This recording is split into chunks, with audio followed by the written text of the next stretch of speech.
Am I the asshole for thinking sex during a break doesn't count as cheating? And now my wife is divorcing me and I'm losing everything. I destroyed my entire life because I couldn't keep it in my pants for 3 months. My wife asked for a break back in April. We have 4 kids and she was drowning.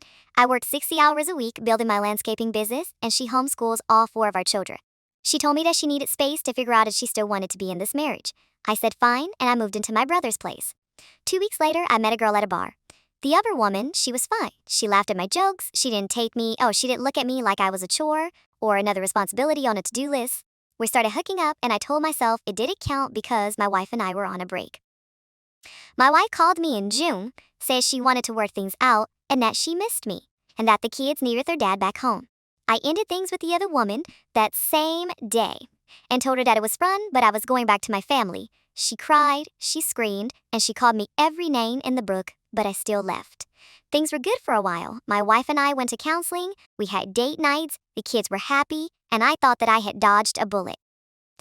Then last month, a card showed up in our mailbox. A bright red envelope. My wife opened it because she always opens the mail.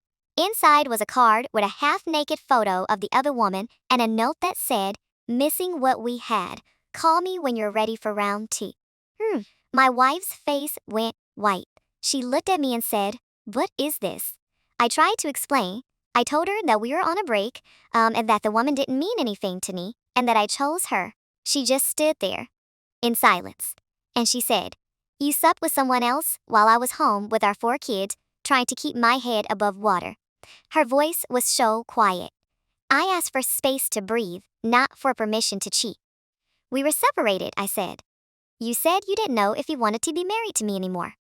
She said, "A break means you don't date other people. It means you give each other space. Not for you to go screw the first woman who smiles at you." She filed for divorce the next week. Took the kids to her sister's house, won't let me see them without a lawyer present. My business partner is my wife's brother, and he just informed me that he's buying me out of the market value, which means I'm now losing half of everything I built. The divorce lawyer says because I committed adultery during our marriage, regardless of a break, I'm now looking at paying 55% of my income in child support and alimony. My family thinks that I'm trash. My mom won't return any of my calls. My dad told me that I made my bed and need to lay in it. My brother kicked me out of this place because his wife is best friends with my wife's. I'm living in a motel and eating fast food every night because I don't know how to cook for myself. The other Warren keeps texting me, saying if I had just picked her instead, that none of this would be happening. That my wife overreacted, that we could still be together, but I don't want her and I never did, and she was just there when I was angry and lonely. I threw away 16 years of marriage for 3 months of feeling wanted by someone new.